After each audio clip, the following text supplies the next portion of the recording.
프로캠입니다. 오늘도 테슬라 관련 이야기를 해볼까 합니다. 오늘은 테슬라 에너지와 파워에 관한 이야기가 될 것 같습니다. 일단 이런 기사가 떠서 오늘 테슬라 주식이 많이 올랐는데요. 전에도 이런 비슷한 기사가 있었는데 이번에 반응한 게 좀 신기하긴 하고요. 물론 똑같은 부품은 아닌데 그 전에는 이제 블루투스 연결 장치였죠. 제가 한번 이야기했던 그 파트를 이제 100만 대 이상 부품을 하나 이제 100만 대 이상 주문한 걸 가지고 테슬라가 이번에 진짜 차를 많이 만들려고 한다 라는 이야기를 제가 전에 했었는데, 이번에는 이제 실리콘 카바이드 SiC 이제 칩을 더 많이 이제 한 100만 대 이상 100만 대 정도를 주문한 것으로 이제 밝혀져서, 이 ST 마이크로라는 회사인데 거의 지금 트위터에 이분이 밝히기로는 사실상 이제 테슬라가 거의 큰 바이어, 사실상 테슬라가 다 사가는 모습입니다. 그걸 토대로 이제 여러 부품들이죠. 이제 블루투스뿐만 아니라 이런 실리콘 카바이드까지 이런 부품들을 왕창 주문하는 거 봐서는 테슬라의 수요는 의심할 여지가 없는 것 같습니다. 그러니까 확실히 전기차는 진짜 잘 만든다. 그리고 사실상 거의 이제 배터리 기업화, 이제 배터리 쪽은 강세인데, 지금 오늘 파워 얘기를 하니까 이제 솔라도 얘기할 건데 거기선 1등이 아닙니다. 근데 거기에 좀 재미난 얘기들이 있어서 그걸 얘기해 볼까 하는데, 그 전에 실리콘 카바이드는 뭐냐, 약간의 과학 시간을 좀 해보면, 이게 모스펫인데 트랜지스터입니다. 트랜지스터는 이제 스위칭을 하는 거죠. 뭐 0, 1 뭐 껐다 켰다. 근데 이런 이제 대표적으로 우리가 많이 쓰이는 칩이 이제 모스펫이라고, 이제 여기 N 도핑됐고 이제 P 타입 서브스트레이트에 이제 전류가 가해져 있고 게이트에 이제 볼티지를 가하면 여기 채널이 형성돼서 이제 전류가 흘러서 이제 온되고, 이제 게이트를 꺼버리면 여기 이제 채널이 형성되지 않아서 이걸 채널이라고 부릅니다. 여기를 전류가 이제 신호가 안 가는, 그래서 이제 꺼지는, 그렇게 해서 이제 스위칭을 하는 건데, 이거가 재료가 지금 실리콘입니다. 근데 이거를 재료를 바꿀 수가 있습니다. 그러니까 여러 종류의 트랜지스터가 있고, 그러니까 예를 들면 이런 모스펫도 있고, 바이폴라 정션 트랜지스터, 아니면 좀 이렇게 파워 일렉트로닉에 쓰일 IGBT도 있고, 재료도 바꿀 수가 있습니다. 지금 우리가 쓰는 건 이제 실리콘이 대표적인데, 이거 보시면 갈륨 나이트라이드라든지 지금 얘기한 실리콘 카바이드 SiC죠. 요즘 이 자동차 파워 업계, 에너지 업계가 뜨기 시작하면서 이런 실리콘 카바이드에 대한 이제 관심도가 부쩍 늘고 있습니다. 이유가 뭐냐면, 이제 재료적인 측면에서 보면 이제 실리콘 대비 요 데이터를 이렇게 보기 쉽게 이런 배터리 비교하듯이 오각형으로 이제 퍼포먼스별로 이제 리뷰한 겁니다. 당연히 전면적으로 이걸 더 커버할수록 좋은 거겠죠. 이제 밴드갭이라는 게 뭐냐면, 이게 대표적으로 실리콘 카바이드가 실리콘 대비 장점을 갖는, 그래서 이제 브렉다운 볼티지가 높다라든지 이런 걸 얘기하는 건데, 보통은 이제 반도체는 실리콘은 전류가 처음에 흐르지 않다가 우리가 보통 이런 전자들이 밸런스 밴드와 컨덕션 밴드가 있어서 전자가 이렇게 있다가 이제 에너지를 가해주면 홀라당 이렇게 점핑을 하죠. 근데 요 갭을 말합니다. 갭의 그 에너지 두께. 근데 실리콘 카바이드나 갈륨 아르세나이드, 갈륨 나이트라이드 이런 애들의 지금 밴드 갭이 지금 실리콘 대비 크기 때문에, 특히 갈륨 나이트라이드랑 실리콘 카바이드는 상당히 넓기 때문에 이런 걸 와이드 밴드 갭 트랜지스터라고 합니다. 이런 재료로 이런 식을 만듭니다. 근데 뭐 구조는 좀 다를 수 있습니다. 재료 특성이 있기 때문에. 보시면 그 안에서의 일렉트론 모빌리티, 이제 속도, 뭐 홀의 모빌리티, 브레이크다운 필드 나오고, 서멀 컨덕티비티 보시면, 이래서 이제 차량용 반도체에 실리콘 카바이드를 좀 쓰려고 하는 겁니다. 우리가 기존에 이런 실리콘을 하게 되면 이게 열이 발생됐을 때 서멀 컨덕티비티가 실리콘이 좀 실리콘 카바이드 대비 안 좋기 때문에, 이 자동차니까요. 배터리로 구동되지만 여전히 하이 볼티지를 쓰고 대용량의 에너지를 쓰고 이렇기 때문에 이랬을 때 대응 퍼포먼스가 실리콘 카바이드가 더 좋다라는 거죠. 특히나 이제 갈륨 나이트라이드 대비 실리콘 카바이드가 서멀 컨덕티비티가 이렇게 좋기 때문에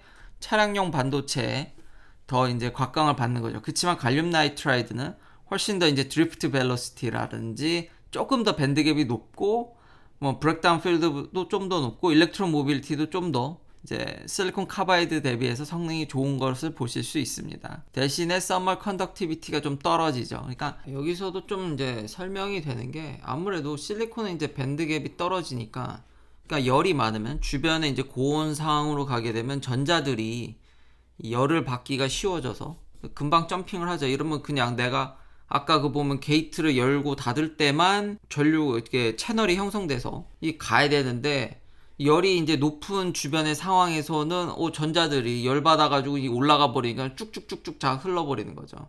마찬가지로 여기 하이 프리퀀시 어플리케이션이라고도 나오는데, 예, 이래서 각 특성별로 이제 고려를 하는 거죠. 만약에 이 지금 신호를 엄청 빨리 막 수십 기가 막 이렇게 왔다 갔다 하게 되면 그거대로 반응을 해줘야 되는데, 이걸 프리퀀시 특성이라고 하는데, 지금 실리콘은 아마 하이 프리퀀시가 이게 재료가 이제 대응이 안 되죠.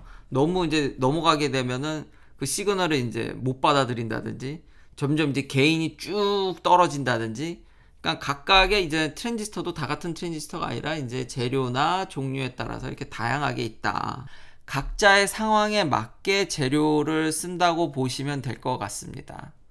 원래는 이런 재료들이 더 성능이 좋죠. 근데 왜 안 쓰냐? 비쌉니다. 가공이 힘들고 당연히 다 단점이 있죠. 그러니까 우리는 기존에 이런 실리콘 패브리케이션, 실리콘 나노 패브리케이션, 나노 레벨에서 이런 공정들이 다 셋업되어 있기 때문에, 그리고 무엇보다도 실리콘만큼 그렇게 고순도로 이런 인got, 이런 웨이퍼를, 이런 서브스트레이트를 아주 고순도로 만들기가 어렵습니다. 그리고 이런 도핑 문제, 지금 N 플러스 이게 P 타입, 그러니까 도핑을 해야 되거든요. 그냥 쓰는 게 아니라 도핑을 해서 전자의 그런 밀도 차이를 줘서, 덴시티 차이를 줘서 이런 전자를 조절하는 건데, 도핑하는 것도 좀 문제가 되고, 순도도 올리기 어렵고, 그러니까 전반적으로 공정이 다 비싸니까 되도록이면은 어떻게 해서든지 실리콘을 가지고 우리는 다 하려고 합니다. 그래서 이런 표도 나오죠.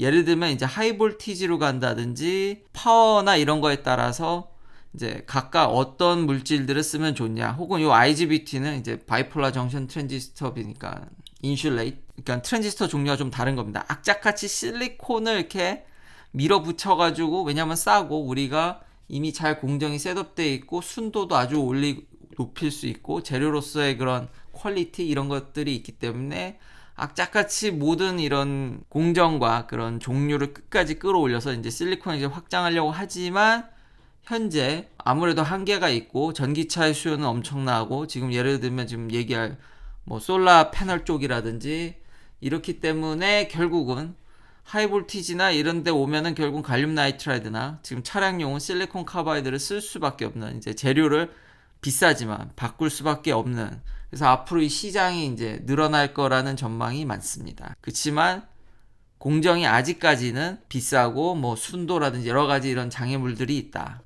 퍼포먼스는 뭐 남편이다고 보면 될 것 같습니다. 그래서 이거 패키징도 중요합니다. 그러니까 기존에 있던 거를 좀 쓰기가 힘들기 때문에 그러니까 이 ST 마이크로 일렉트로닉스 이런 거를 잘하는 거죠. 패키징도 좀 바꿔야 되긴 합니다. 좀 이런 것들이 좀 대량 생산에 영향이 있는 거죠. 우리가 그동안 다 실리콘으로 해왔기 때문에. 그래서 아직은 시장 규모가 실리콘 대비해서 월등히 작지만, 이런 파워 쪽, 파워 일렉트로닉스라고 하는데, 이런 쪽이 커지면 커질수록 아무래도 실리콘 카바이드 쪽이 이제 각광을 받을 거다라는 거죠. 그리고 이쪽에 지금 최대 화두는 기존에 우리가 실리콘에서 쓰던 공정들이나 이런 것들을 최대한 이제 이용할 수 있냐, 아니면 따로 개발을 해야 되냐, 뭐 이런 문제들을, 그러니까 계속 공정 문제가 나오는 거죠. 여튼 이 칩을 지금 테슬라가 어마무시하게 주문하고 있기 때문에, 그러니까 이런 데서 테슬라의 바잉 파워를 볼 수가 있는 거죠. 이미 이런 배터리라든지 차종은 별로 없지만 이런 것들을 어마무시하게, 이런 비싼 칩을 어마무시하게 사고 이러기 때문에 테슬라는 반도체 쇼리지를 겪을 확률이 이제 줄어든다라는 거죠. 이미 앞서가는 선두 그룹이기 때문에. 그리고 스리슬쩍 지금 테슬라가 파워 플러스를 내놨거든요. 이런 풀 스펙하고. 이게 다 이제 오늘 에너지 관련되는 얘기인데, 이게 이제 핵심인 거죠. 참 테슬라가 이런 에너지 관리 사업에 굉장히 이제 선두적이다라는 느낌을 전 많이 받습니다. 기존에 이런 배터리의 이제 셀도 지금 파나소닉이 에너지 덴시티나, 원래 NCA가 뭐 출력이 좋기도 하지만, 물론 이제 파워는 NMC도 만들긴 하지만, 뭐가 업그레이드 됐냐면은 지금 아웃풋이 늘었습니다. 이 기사에도 나왔듯이 배터리 팩당 나오는 이 피크 파워가 확 증가했습니다. 전 거 대비해서. 실제로 LG 제품에 대비해서 비교해봐도 이거 테슬라 파워이 더 높습니다. 그러니까 왜 자꾸 이런 일을 하냐면, 뭐 물론 셀이 좋아지고 아까 같은 그런 파워 일렉트로닉스에 대한 기술들, 뭐 제품을 구매하는 능력이나 이런 디자인하는 능력들이 좋아져서도 있지만 지금 테슬라의 최대 관건은 얼만큼이나 이런 구조를 단순화하는 데 있습니다. 이런 뛰어난 파워 일렉트로닉스의 기술을 가지고 지금 각 집에 솔라 패널을 설치하고 배터리를 넣었는데 얼만큼 구조를 단순히 하는 거가 지금 에너지 사업의 핵심입니다. 진짜로 일론 머스크가 제가 전에 얘기했듯이 이익을 극대화하는 것도 조금은 있겠지만 여전히 그게 아니라 진짜 여기에 이제 더 무게가 들어가더라고요. 요즘 나오는 기사들을 보니까. 이게 왜 그러냐면은 전에 제가 이거를 잠깐 얘기를 했었는데 이게 솔라 루프입니다. 그러니까 기존의 루프랑 비슷하게 여기다 이제 패널을 안 달고 루프랑 집에 있는 루프랑 큰 차이가 안 나는데 이제 에너지를 생산하는. 근데 이게 지금 사업이 잘 되고 있지 않습니다. 왜냐하면 가격을 지금 월등히 올렸고 그 올리는 계기가 된 게 뭐냐면 각 집집마다 전에도 제가 이걸 설명을 했지만 집집마다 구조가 다 다르고 이게 미국 사람들은 다 똑같은 집에 살려고 하지 않기 때문에 그리고 오랜 세월 동안 집이 지어지다 보니까 각 연도별로 집집마다 그 갖고 있는 지붕이라든지 구조가 다 다르기 때문에 이런데 솔라 루프를 설치하기가 생각보다 어려웠답니다. 그러니까 자기가 설치하는 이런 구조도 단순화 시키지 못하면은 막상 들어가게 되면 커스터마이즈 하게 되고 그럼 공사비가 증가하게 되고 비용 증가로 되게 돼서 그 비용을 이제 소비자한테 청구하면 그럼 난 설치를 안 한다 이렇게 되는 거죠. 그래서 계속 이게 지금 사업이 난항? 좀 어려운 편인 거죠. 그래서 이런 것들을 단순화하려고 하는 거고요. 그러니까 아예 기존의 그런 집에 있는 패널을 손대지 않고 이런 배터리 증가된 배터리와 배터리 파워를 가지고 온전히 솔라 플러스 이걸로 다 작동하고 그 그리드는 그냥 살짝 연결만 하는 그렇게 단순화하지 않으면 공사비가 증가하기 때문에 이 실제로 제가 몰랐는데 시장 조사를 해보니까 옛날에도 이걸 살짝 제가 보여드렸었는데 그때는 그렇게 와닿지가 않았는데 이제서야 이 그래프가 와닿더라고요. 왜 와닿냐면 지금 보시면 솔라 PV 시스템 프라이싱 구조인데 하드웨어 구조는 지금 보시면 설치하는 거에 지금 이 소프트 커스트라고 해서 이게 설치비입니다. 그러니까 공사비. 그러니까 패널이 더 이상 참 재밌는 게 그 솔라 패널 가격이 이 메인이 아닙니다. 그건 가격이 매우 적은 편이고요. 그걸 집에 설치하는 비용이 어마무시하더라고요.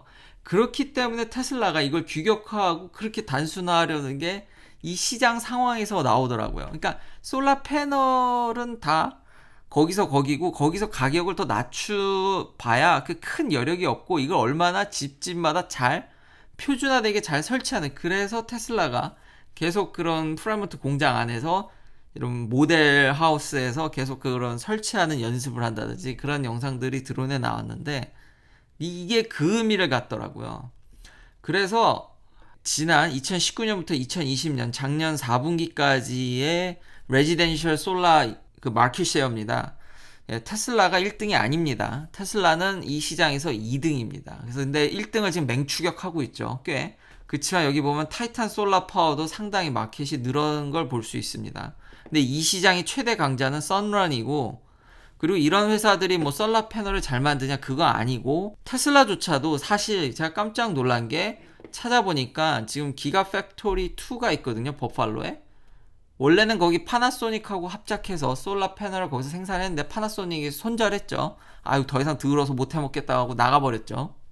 아마 가격 압박이나 그런 게 있었던 것 같은데 지금 이 솔라 패널은 한화 큐셀을 씁니다. 그러니까 테슬라가 한국 회사에 솔라 패널을 쓰는 거죠. 그리고 기가 팩토리 2에서는 그나마 이제 솔라 루프 같은 혹은 이제 그런 패널을 사다 모듈을 만드는 정도의 공장을 돌리고 있고 패널의 이 싼 패널의 핵심 서플라이어는 하나입니다. 그래서 이걸 또 테슬라를 좀 응원을 해야 되는 이유도 생긴 것 같은 시장에서 한화가 찾아보니까 솔라 패널의 가격이 최저가입니다.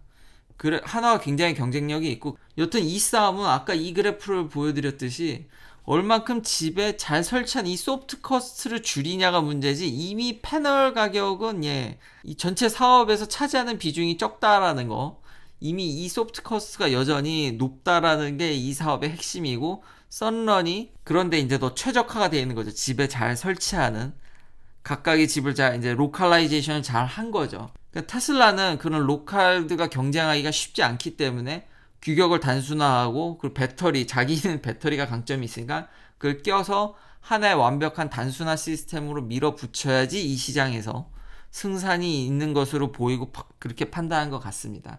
현재 그래서 이 썬런의 지금 마켓 쉐어를 계속 갉아먹고 있죠. 그래서 지금 맹추격을 하고 있고 올해는 좀 다르지 않을까라는 기대를 조금 해봅니다. 지금 이 보시는 바와 같이 이게 패널이고 요게 루프입니다. 그러니까 루프 사업에 뛰어들었는데 이거 보니까 이제 루프 설치하는 게 쉽지 않았던 거죠. 그래도 올해는 좀 더 선전을 기대하고 한화 역시 많은 패널을 이제 테슬라에 공급하게 돼서 한화도 이 시장에서 좀 선전해줬으면 이제 앞으로도 리딩하는 그런 솔라 패널 회사로 발돋움했으면 좋겠습니다. 긴 영상 시청해주셔서 감사합니다. 내일도 테슬라 관련 이야기들로 찾아뵙겠습니다.